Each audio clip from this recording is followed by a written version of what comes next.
이재명 대표 민주당이 예외를 원칙처럼 처리하고 있는 게 국회에서 법안 처리입니다. 네. 사실은 국회라는 것은 기본적으로 여야가 대화 타협을 통해서 법안이라든가 예산안 그리고 정책의 결정 예. 이런 것들을 처리해 나가는 것 아니겠습니까? 그리고 상임위를 해서 통과된 안건은 법사위를 거쳐서 거기서 자구 수정이라든가 타 법률과의 뭐 상치된 게 없는지 그걸 본 뒤에 이제 본회의로 넘어가는데 지금은 법사위원장이 김도우 국민의힘 의원이 장악하고 있으니까 아예 법사위는 패싱 바로 본회의다 직회부를 하고 있는 거예요. 그 대표적인 것이 바로 23일 날 통과된 양곡관리법 아닙니까? 이게 지금 어떻게 보면은 이재명의 1호 법안입니다. 자기가 1호 법안, 이건 반드시 처리를 해서 통과시키겠다 이렇게 공언한 내용인데 이것도 지금 본회의로 직회부해가지고 처리를 해버렸어요. 그런데 이 양곡관리법, 이것도 이제 정상적인 방법은 아니지 않습니까? 네. 여야가 전혀 타협이 안 된 내용을 그렇게 처리를 하고 그 내용 자체도 지금 정부라든가 이런 데서는 도저히 받아들이기 어렵다 이런 거거든요. 그렇죠. 이게 지금 양곡관리법이 이번에 법 통과된 게 쉽게 뭐냐 하면은 남아도는 쌀 이걸 정부가 의무적으로 사들여라. 그래 쌓아놔라. 필요 없더라도. 그런데 이게 뭐 우리나라가 그 예산이 남아돌고 이러면은 농민들 도와주는 입장에서 뭐 그럴 수도 있지만 있죠. 이게 지금 정부가 안 그래도 지금 그 국가 채무가 1,000조니 뭐 이러고 있지 않습니까? 예. 여기서 지금 작년에만 해도 37만 톤이 남았어요, 쌀이. 우리나라 국민이 먹고 사는데 필요한 쌀보다도 37만 톤. 그게 어느 정도 상상이 안 가는데 그 사는데 8천억 가까이 들었어요. 7,900억 들었는데 그러면 2030년에 이 법이 통과되면 이제 적정량의 3% 내지 5% 이상 생산되는 걸 사들이라는 거거든요. 그럼 더 많이 농사를 지을 거 아닙니까? 벼농사를. 그렇죠. 아니 농사가 어떻게 돼도 정부에서 다 사주니까 쓸 때 필요 없어도 짓는 거예요. 그게. 네, 그렇죠. 근데 2030년에는 지금 64만 톤이 남을 거라는 거예요. 지금 예측이. 그러면 거기에 들어가는 돈이 싸들이는데 1조 4천억이 더 들어가야 돼요. 연평균 지금 1조라는 거예요. 1조. 그러니까요. 근데 그래 좋다. 사들이 가지고 있죠. 그걸 갖다가 잘 관리하고 그다음 소비할 수 있게 여러 가지 하면 좋은데 지금 우리나라 지금 쌀이 계속 남아가지고 보관 비용만 해도 지금 천문학적인 돈이 들고 있어요. 그 쌀 보관 비용이. 그래서 창고업자만 좋아지는 거예요. 창고 딱 지어놓으면 가만히 앉아서 돈이 정부에서 다 넣어주니까. 착착착 들어오는 거예요. 그리고 그래서 이게 보관 기간 지나면 우리나라 지금 이게 이렇게 많이 하다 보니까 쥐들이 먹는 쌀만도 엄청나대요. 그러겠죠. 그리고 그 기간이 또 지나면 버려야 되고. 이러면 결국 재정 낭비 아닙니까? 그러면은 이재명 대표가 그런 현상을 완전히 모르고 했다면 정말 무능한 거고요. 입법을 이때까지 뭐 지금 여러 가지 그렇게 일방적으로 밀어붙인 법이 많지만 이번에 양곡관리법이 나왔어요. 그런데 그러면 우리나라의 재정 현실 그리고 지금 여러 가지 현상을 갖다가 두루두루 검토한 다음에 그리고 그 여당 그리고 정부 말도 들어보고 하느냐 그게 아니다는 거죠. 포퓰리즘. 그렇죠. 그러니까 이렇게 하면 농민들은 쌀 농사 짓는 농민들은 좋아하겠죠. 뭐 자기들은 뭐 농민표 겨냥한 그러니까 거죠. 그거죠 결국. 그리고 또 하나는 있어요. 지금 국민의힘에서는 대통령한테 거부권 행사를 갖다가 건의하겠다고 그러고 있고 대통령도 얼마 전에 우리나라 이거 쌀 이거 문제다 계속 수매하는 거 그러면서 거부권 행사할 뜻을 비쳤어요. 그러면 저기 그 이재명 대표나 더불어민주당은 그렇게 될 걸 거부권 행사할 걸 다 알고 있단 말입니다. 그런데도 그걸 뻔히 알면서 왜 이렇게 나오느냐 이거는 맨날 협치 이야기나든가 민생에 올인하자 해놓고 정부와 그 국회가 정면으로 충돌하는 모습을 계속 보여주는 거거든요. 그러면 이재명 대표나 더불어민주당 하기 딱 좋은 말이죠. 우리는 민생을 위하는데 이 1년 정치는 한 번도 안 해보고 1년밖에 안 된 대통령이 이 민생의 발목을 잡고 있다. 그 말로 윤석열 정부를 갖다가 아주 궁지에 몰아넣기 위한 그 방법이다. 왜냐하면은 이 법은 양곡관리법을 입법해도 대통령이 아마 검토 후에 수용할 수도 있고 거부할 수 있다. 그러면 지금 더불어민주당 말도 맞을 수 있어요. 왜냐하면 대통령은 우리나라 경제 사정도 다 보고 재정 사정 다 봐야 되니까. 네. 그런데 이게 명백히 대통령이나 그다음 그 국민의힘이나 아니면 진짜 경제 사정 다 알면서도 거부권 행사가 알면서 하는 거는 대통령과 계속 자기들의 민생을 위하는 정당이라고 붙으면서 대통령을 궁지에 몰아넣기 위한 이번에 안 그래도 한일 회담 때문에 사실 여론도 조금 악화되고 했더라고요. 그렇죠. 악화됐죠. 이럴 때 한 방 카운터 펀치를 먹이면은 이재명 대표로서는 지금 재판받고 있는데 어떤 관심을 그리 돌리는 예. 그런 좋은 효과가 생긴다. 그러니까 이재명 대표나 더불어민주당의 모든 생각, 아까 우리 기승전 이재명 했듯이 이런 양국관리법 하나도 예. 어떤 민생을 정말로 위한다기보다는 어떤 대통령을 궁지에 빠뜨리고 그 반사 효과로서 이재명이 살아날 수 있는 방법이 없겠느냐. 그것만 궁리하는 것 같아요. 예. 네. 그러니까 뭐 이재명이나 민주당은 꽃놀이 패죠. 그러니까요. 일단 생색은 내는 거 아니에요. 당연히 농민들이 가는 거 우리 당이다. 그런데 거부를 그러니까. 윤석열이가 하니까 우리야 어쩔 수 없네. 그러면서 이제 공격을 한 거 아닙니까? 농민 죽으라고 그러네. 대통령. 거부 대통령 예, 하면서 앞으로 지금 그럴 법이 많아요 또. 그래서 뭐 여차오면은 이제 탄핵도 하겠다고 지금 그러니까요. 나가지 않습니까? 예. 한일 정상회담 그게 국헌에 무슨 헌법에 위배되니 어찌니 하면서 거기 수석 부대표인가 뭐 예. 원내 부대표가 탄핵도 뭐 고려 대상입니다. 아니, 뭐 탄핵이란 말 하도 많이 들어가지고 이제 뭐 별 감흥은 없는데요. 거기다가 지금 방송법 개정안, 예. 노란 봉투법, 또 간호사법인가요? 예, 간호사법, 예. 그리고 그 화물연대 예. 그 임금 보전해 주는 거, 예. 그것도 지금 다 직회부를 하겠다고 지금 하고 있는데 우선 과방위에서 방송법 개정안은 단독으로 해가지고 본회의로 넘기. 위원장이 정책 내니까 뭐. 노란봉투법이나 이 간호사법은 2월달에 처리해갖고 본회의 넘어갔어요. 예. 그러니까 지금 이 30일의 기간이 필요하거든요. 30일이 경과가 돼서 이제 처리가 가능해요. 그 안에 좀 더 타협하라 그런 시간을 준 것 같아요. 그런데 뭐 타협 가능성이 뭐 없지 않습니까? 통과되겠죠 뭐. 예, 타협 가능성이 없잖아요. 예. 그것까지 넘긴 사람이 우리 그러면 이 얘기 들어보니까 정부 말이 맞고 뭐 여당 말이 맞으니까 우리가 철회하겠습니다. 그럴 사람들은 그런 사람 아니죠. 같으면 아예 시작을 안 하죠. 그러니까 뭐 어느 일간 신문에서 이야기한 대로 여의도에는 싸움만 있고 정치가 실종이 됐다. 의회주의가 완전 붕괴됐다. 이런 개탄의 소리가 나오는 거 그게 아니겠습니까? 중앙일보에서 오늘 난 건데요. 네. 여의도에 정치가 없어졌다.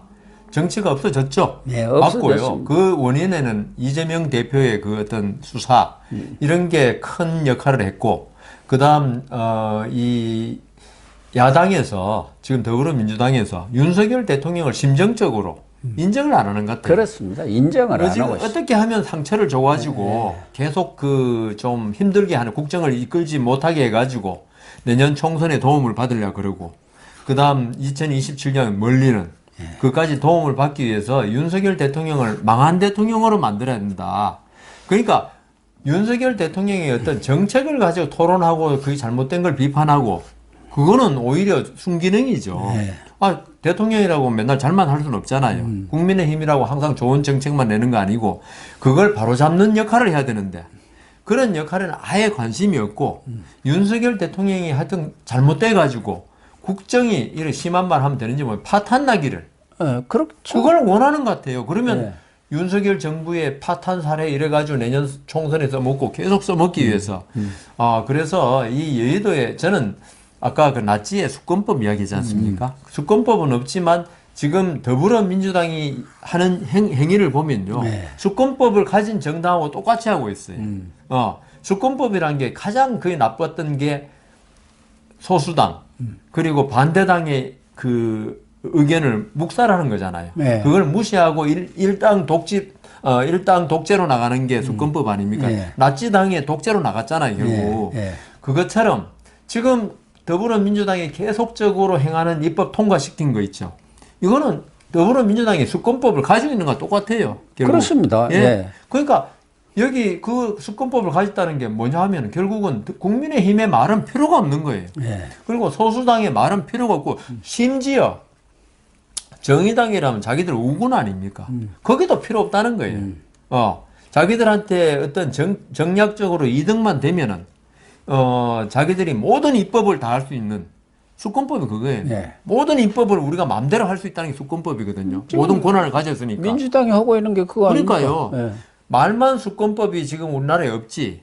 더불어민주당이 하고 있는 지금 여의도에서 이렇게 하고 있는 정치를 보면은 수권법을 가진 그 히틀러 독재 시대 때 나치 독재의 똑같은 전형을 보여주고 있어요. 이걸 가지고 우리가 과연 민주주의라고 할 수 있느냐. 이거는 아까 우리 헌법재판소 제가 비난했지만 껍데기는 민주주의라고. 왜냐하면 의회에서 169석 그리고 상임위마다 5분의 3 넘으면 그대로 그 패싱할 수 있고 그 다음 법사위 패싱할 수 있고 이런 거 가지고 있죠. 상대방의 그러니까 소수 정당의 말을 생각을 묵살시키는 걸로 이걸 사용하고 있거든요. 169석을. 그러니까 결과는 수권법을 가진 거하고 똑같다는 거죠. 내 말은. 예. 그게 무슨 민주주의냐. 그래서 제가 더불어민주당 보고 계속 하는 말이 민주주의 좀 제발 좀 떼달라. 더불어 수권당이라고 하든지 수권이라고 하면 그 사람들 또 다음 정권을 받는 정당으로도 생각할라. 그런데 민주당이 기본적으로 아까 예 변호사님 말씀하신 대로 윤석열 대통령을 인정을 거부하고 있고 박근혜 전 대통령 탄핵해가지고 이렇게 낙마를 시킨 그 환상을 아직도 버리지 못한 것 같아요. 그래서 윤석열 대통령을 아주 지속적으로 공격해서 내년 총선에서 다수당이 되면은 지금처럼 거대 야당은 아니라도 다수당을 차지하면은 완전 식물 대통령 만들 수 있고 그렇죠. 그래서 더 계속 공격하면은 경우에 따라서는 조기에 낙마 할 가능성도 있지 않겠냐. 그러면은 2027년에 정권을 되찾아올 수 있다. 거기다가 지금 그 좌파 신부들 있지 않습니까? 정의구현 사재단 여기서는 이제 뭐 교구별로 돌아가면서 퇴진운동 벌이겠다고 지금 나서고 있는 그런 상황이란 말이에요. 저는 뭐 잠깐 말씀 천주교라는 게 그 종교라는 게 딴 건 모르겠는데 이 뭐 적을 사랑하고 원수도 사랑하라는 건데 이 정의구현 사재단은 원수를 철저히 박멸하자 뭐 이런 것 같아가지고 그게 과연 종교적인 그게 맞느냐? 뭐 하여튼 좋은데 저는 그렇게 생각합니다. 지금 더불어민주당이 이렇게 윤석열 대통령을 갖다 집요하게 공격하고 하는 게 내년 총선 때문이다. 그렇죠. 지금 이 사람들이 자기들 알아요. 그 문재인 정권 시대 때 했던 많은 포괄적인 법률들 이게 자기도 잘못된 거 알아요. 아는데 만일에 내년에 자기들이 한번 겪어봤잖아요. 자기들이 엄청난 다수를 차지하니까 뭐든지 이제 영국 의회에서 남자를 여자로, 여자를 남자로 바꾸는 거에 다 할 수 있다는 영국 의회처럼 자기들이 한번 그런 경험했잖아요. 그런데 그게 만일 거꾸로 되면은 자기들이 지금까지 추진해왔던 검수완박법위원회 물론 뭐 유효로 났지만 그것도 180석 그 가능성이 어떤지 모르겠지만은 국민의힘이 180석 만일 넘는다면 그 법 새로 좀 다 개정될 거 아닙니까? 뭐 과반 넘으면 얼마든지 개정할 수 있는 것이죠. 어떨지는 모르겠지만 과반만 넘어도 그러니까 지금 더불어민주당이 이렇게 집요하게 저는 그게 이해가 안 갔거든요. 그 대통령이 새로 되면 허니문 기간도 있고 아무리 그 무능한 대통령이라도 그 아주 악마가 아닌 이상 그렇게 할 수는 없는 건데 지금 그 더불어민주당은 윤석열 대통령을 악마시해요, 보면. 악마화하고 있는 거죠. 그게 한일 회담도 어떻게 정상적으로 보면 있죠. 우리가 미국하고 일본 2차 대전 때 철천지 원수가 돼가지고 미군도 엄청나게 죽었고 했지만 서로 경제적인 이익을 위해서는 지금은 엄청난 우방 아닙니까? 그다음 중국하고 일본도 마찬가지고 세계적으로 지금 영국하고 옛날 영연방 국가들이라는 게 전부 식민지입니다. 였습니다. 거기하고 영국하고는 아주 사이가 좋아요. 영연방이라 그래가지고 국가 원수도 영국 왕을 국가 원수로 모시고 그런 지금 21세기가 됐는데 그 한일 회담도 사실 저도 일본 엄청나게 싫어하고 일본이 국제 경기 운동 경기에서 잘하면 엄청나게 화가 나더라고요. 차라리 미국이 이기는 게 낫지 일본을. 이번에 WBC도 미국이 졌는데 속이 많이 상하더라고. 일본한테 지다니. 우리는 못 이겼지만 그런 생각이 날 정도로 일본 싫어합니다만은 윤석열 대통령은 국가 경제가 발전해야 한다는 생각에서 한일 회담하고 그렇게 했는데 이걸 갖다가 독도도 팔아넘기고 우리 국민을 대한민국을 팔아넘긴 것처럼 이야기하고 있거든요. 제2경술국지에다 이완용이 나타났다고 지금 하고 있지 않습니까? 그렇게 해가지고 결국 노리는 건 뭐냐? 내년 총선에서 절대로 국민의힘이 과반수 이상을 차지하면 안 된다. 그러면 자기들이 이때까지 그렇게 많이 만든 악법들이 정상화된다. 네. 이렇기 때문에 지금 이렇게 집요하게 공격하는 것이다. 저는 그렇게 결론 내립니다. 그런데 민주당이 알아야 할 것은 아마 대표적인 진보 학자로 알려진 사람이 전북대의 강준만 교수입니다. 예. 강준만 교수가 최근에 책에서도 이 민주당 세력이 윤석열을 검찰총장 때 악마화하다가 네. 결국은 정부까지 내주었는데 이랬는데. 지금 대통령이 되니까 또 악마화의 그 예. 주술에 빠져 있다. 예. 재미가 아닌데 실패했는데. 그러니까 또 실패할 거라는 거죠. 또 그 주술에 벗어나지 못하고 있다고 아주 신랄하게 비판을 했더라고요. 그거는요. 실패할 때까지는 모릅니다. 아, 그렇습니까? 예. 아니 아까 말씀드린 대로 한일 회담 하니까 당장 여론조사상 윤석열이 내려가잖아요. 그러니까 더불어민주당은 봐라. 우리 전략 성공. 그 내년까지 계속적으로 윤석열 대통령 몰아붙이면은 다수당은 절대로 막을 수 있다. 국민의힘 그렇게 생각하는 거죠. 그러니까 강준만 교수님 생각도 뭐 그 검찰총장 때 그렇게 해가지고 실패한 거. 근데 인간은 있죠. 항상 역사는 되풀이합니다. 맞아요. 예, 1차 그렇게 안 좋은 일은 되풀이를 많이 하더라고요. 우리가 생각하기에는 그때 실패했으면 그걸 반면교사 삼아가지고 이번에는 아니하지 하는데 우리 인류가 1차 세계대전 1918년에 끝났잖아요. 14년부터 4년 동안 그렇게 많은 사람 죽고. 근데 그 한 20년 후에 또다시 2차 대전이 일어나잖아요. 역사가 반복되잖아요. 그래서 강준만 교수님 이야기는 뭐 그분 저보다 훨씬 해안이 있고 통찰력이 있는 분이니까 더불어민주당에 대한 아마 그분도 더불어민주당에 대해서 애정을 가지고 있을 겁니다. 진보학자고. 요즘에는 완전히 돌아섰더라고요. 아니, 잘 되기를 바라는. 아니에요. 좀 돌아섰어요. 그래요? 그렇지만 그래서 그 더불어민주당이 지금은 희희낙낙 좀 할 겁니다. 한일 회담 그거 공격을 집요하게 하니까 떨어지니까. 근데 어떤 결과가 딱 나오면은 이제 성과로 드러나면은 완전히 역전이 되는 그러니까요. 거죠. 그래서 반전이 일어납니다. 강준만 교수님 말씀이 맞아야 되는데 어떨지 모르겠습니다. 그렇습니다. 참 나쁜 짓은 반복되고 반면교사가 되지 않은 것 같습니다. 인류가 어리석어요.